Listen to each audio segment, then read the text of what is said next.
ನಮಸ್ತೆ ವೀಕ್ಷಕರೇ, ತಮ್ಮೆಲ್ಲರಿಗೂ JBM ಕಿಚನ್ ಫುಡ್ಗೆ ಸ್ವಾಗತ. ಇವತ್ತಿನ ಒಂದು ಅಡುಗೆ ರೆಸಿಪಿ ಏನು ಅಂದರೆ ಕೊತ್ತಂಬರಿ ಹಾಗೂ ಪುದೀನಾ ಸೊಪ್ಪಿನ ಕಬಾಬ್. ಹಾಗಾದರೆ ಹೇಗೆ ಮಾಡೋದು ಅಂತ ನಾನು ಹೇಳ್ಕೊಡ್ತೀನಿ ನೋಡಿ. ಚಿಕನ್ನ ನೀಟಾಗಿ ತೊಳೆದು ಚಿಕ್ಕದಾಗಿ ನಾನು ಕಟ್ ಮಾಡಿ ಇಟ್ಕೊಂಡಿದ್ದೀನಿ. ಇದಕ್ಕೆ ಸ್ವಲ್ಪ ಅರಿಶಿನ ನಾನು ಹಾಕೋತಾ ಇದ್ದೀನಿ ನೋಡಿ. ಅರಿಶಿನ ಆದಮೇಲೆ ಸ್ವಲ್ಪ ಉಪ್ಪನ್ನು ಕೂಡ ನಾನಿಲ್ಲಿ ಸೇರಿಸ್ತಾ ಇದ್ದೀನಿ.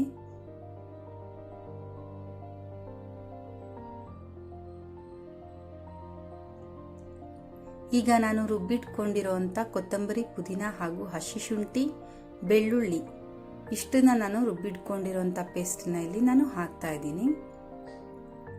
ಹಾಗೂ ಇದು ಕಬಾಬು ಪೌಡರು. ಈ ಪೌಡರ್ನ ನಾವು ಮನೆಯಲ್ಲೇ ಮಾಡ್ಬೋದು.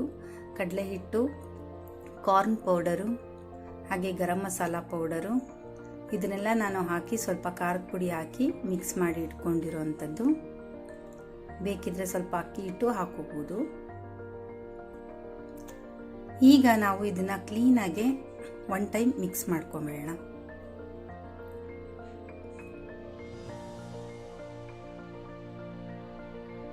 ಕಾರ್ನ್ ಪೌಡರು, ಕಡಲೆ ಹಿಟ್ಟು ಹಾಗೂ ಅಕ್ಕಿ ಹಿಟ್ಟಿದ್ರೆ ಅಕ್ಕಿ ಹಿಟ್ಟು ಅಥವಾ ಮೈದಾ ಹಿಟ್ಟಿದ್ರೆ ಮೈದಾ ಹಿಟ್ಟು, ಸ್ವಲ್ಪ ಖಾರದ ಪುಡಿ, ಗರಂ ಮಸಾಲ ಪೌಡರ್, ಅಚ್ಚ ಖಾರದ ಪುಡಿ ಅಥವಾ ಕಸ್ತೂರಿ ಖಾರದ ಪುಡಿ ಕಲರ್ ಬೇಕು ಅಂದರೆ ಎಲ್ಲ ಮಿಕ್ಸ್ ಮಾಡಿ ನಾವು ಕಬಾಬ್ ಪೌಡರ್ನ ಮನೆಯಲ್ಲೇ ರೆಡಿ ಮಾಡಿ ಇಟ್ಕೋಬಹುದು ವೀಕ್ಷಕರೇ. ನೋಡಿ, ಇವಾಗ ಕ್ಲೀನಾಗಿ ಮಿಕ್ಸ್ ಆಗಿದೆ.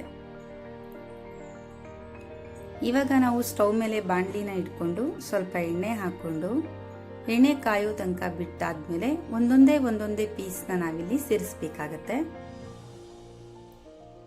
ನಿಧಾನಕ್ಕೆ ಒಂದೊಂದೇ ಪೀಸ್ನ ನಾವು ಎಣ್ಣೆನಲ್ಲಿ ಹಾಕೋಬೇಕು.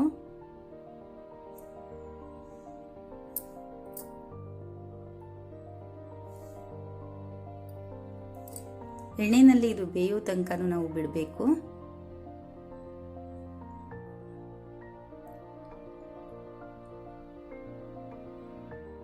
ಈ ಕಬಾಬ್ ಒಂಥರ ಡಿಫ್ರೆಂಟ್ ಆಗಿ ಟೇಸ್ಟ್ ಇತ್ತು. ನಾನು ಮಾಡಿ ಟೇಸ್ಟ್ ಮಾಡಿದಾಗ ತುಂಬಾನೇ ಚೆನ್ನಾಗಿತ್ತು ನೋಡಿ. ಇವಾಗ ಸ್ವಲ್ಪ ಕಲರ್ ಚೇಂಜ್ ಆಗ್ತಿದೆ, ಬೆಂದಿದೆ. ಇವಾಗ ನಾವು ಈ ಟೈಮ್ನಲ್ಲಿ ಉಲ್ಟಾ ಪಲ್ಟಾ ಮಾಡ್ಕೋತಾ ಇರೋಣ.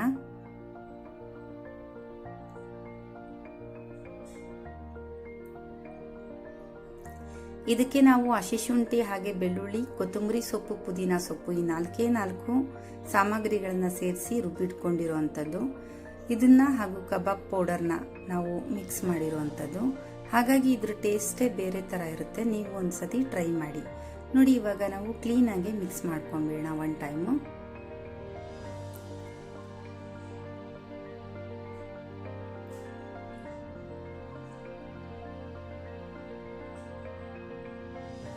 ಈಗ ರೆಡಿ ಆಗಿದೆ. ನಾವು ಒಂದು ತಟ್ಟೆನಲ್ಲಿ ಇದನ್ನ ಹಾಕಿಟ್ಕೊಂಡ್ಬಿಡೋಣ.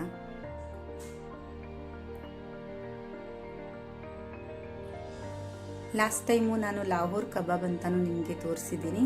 ಅದು ಕೂಡ ತುಂಬಾನೇ ಟೇಸ್ಟಿ ಆಗಿತ್ತು. ನೀವು ಒಂದ್ಸತಿ ಅದನ್ನ ಮಾಡಿ ಟ್ರೈ ಮಾಡಿರ್ತೀರಾ ಅಂತ ನಾನು ಅನ್ಕೊಂಡಿದ್ದೀನಿ. ಇದನ್ನು ಕೂಡ ಒಂದ್ಸತಿ ನೀವು ಟ್ರೈ ಮಾಡಿ.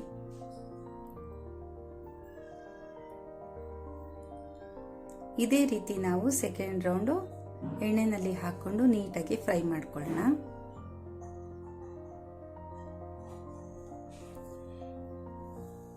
ಎಣ್ಣೆ ಕಾದಿರುತ್ತೆ, ನಿಧಾನಕ್ಕೆ ಒಂದೊಂದೇ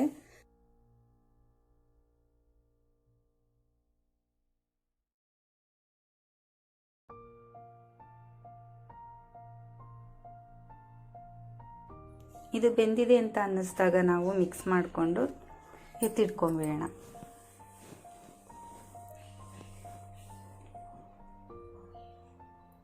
ಇನ್ನು ಯಾರೆಲ್ಲ ನಮ್ಮ ಚಾನಲ್ಗೆ ಸಬ್ಸ್ಕ್ರೈಬ್ ಮಾಡ್ಕೊಂಡಲೇ ನೋಡ್ತಾ ಇದ್ದೀರೋ ಸಬ್ಸ್ಕ್ರೈಬ್ ಮಾಡ್ಕೊಳ್ಳಿ ಫ್ರೆಂಡ್ಸ್. ಹಾಗೆ ರಶ್ಮಿ ಲಾಗ್ ಅಂತ ಕೂಡ ಒಂದು ಹೊಸ ಲಾಗ್ ಇದೆ, ಅಲ್ಲೂ ಕೂಡ ಸಬ್ಸ್ಕ್ರೈಬ್ ಮಾಡ್ಕೊಳ್ಳಿ.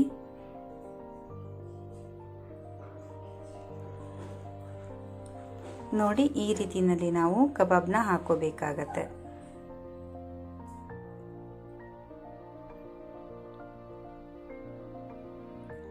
ಈಗ ಥರ್ಡ್ ರೌಂಡು ಸೇಮ್ ನಾವು ಫಸ್ಟ್ ಸೆಕೆಂಡ್ ರೌಂಡಲ್ಲಿ ಹೇಗೆ ಹಾಕೊಂಡ್ವೋ ಹಾಗೆ ನಿಧಾನಕ್ಕೆ ಎಣ್ಣೆಯಲ್ಲಿ ನಾವು ಇದನ್ನ ಹಾಕೊಳ್ಳೋಣ.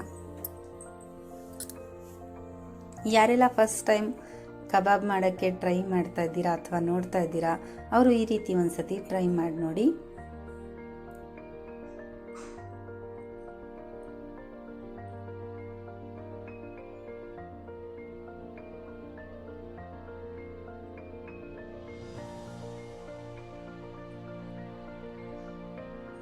ನೋಡಿ, ಥರ್ಡ್ ರೌಂಡ್ ಕೂಡ ರೆಡಿಯಾಗಿದೆ, ಗರಿ ಗರಿ ಆಗಿದೆ ಕಬಾಬು. ಇವಾಗ ನಾನು ಟೇಸ್ಟಿಗೆ ಅಂತ ಸೈಡಿಗೆ ಸುಮ್ಮನೆ ಒಂದು 4 ಹಸಿಮೆಣ್ಸಿನ್ಕಾಯಿನ ಕಟ್ ಮಾಡಿ ಇಟ್ಕೊಂಡಿದ್ದೆ. ಮಿಕ್ಕಿದ ಮಸಾಲೆನ ಆ ಮಧ್ಯದಲ್ಲಿ ಸೀಳ್ಬಿಟ್ಟು ಅದರೊಳಗಡೆ ಹಾಕಿ ಇದನ್ನು ಕೂಡ ನಾನು ಫ್ರೈ ಮಾಡಿ ಇಟ್ಕೊಂಡಿದ್ದೀನಿ. ನೋಡಿ, ಹಸಿಮೆಣ್ಸಿನ್ಕಾಯಿನೂ ನೋಡಿ, ಗರಿ ಗರಿಯಾಗಿರುವಂಥ ಕ್ರಿಸ್ಪಿಯಾಗಿರುವಂತಹ ಕಬಾಬ್ ರೆಡಿಯಾಗಿದೆ. ಪುದೀನ ಹಾಗೂ ಕೊತ್ತಂಬರಿ ಸೊಪ್ಪಿನ ಕಬಾಬ್ ಈ ರೀತಿ ಒಂದ್ಸತಿ ಟ್ರೈ ಮಾಡಿ ನೋಡಿ, ಹೇಗೆ ನಿಮಗೆ ಅನ್ನಿಸ್ತು ಅಂತ, ಹೇಗನ್ಸುತ್ತೆ ಅಂತ ನೀವು ಟೇಸ್ಟ್ ಮಾಡಿ ನೋಡಿ. ತುಂಬಾ ಚೆನ್ನಾಗಿರುತ್ತೆ. ನಾನೊಂದ್ಸತಿ ಟ್ರೈ ಮಾಡಿ ಟೇಸ್ಟ್ ಮಾಡಿ ಇದನ್ನು ನಾನು ಮಾಡಿರೋ ಅಂಥದ್ದು. ಮತ್ತೊಂದು ಒಳ್ಳೆಯ ರೆಸಿಪಿನಲ್ಲಿ ನಾನು ನಿಮಗೆ ಭೇಟಿ ಆಗ್ತೀನಿ. ಧನ್ಯವಾದಗಳು.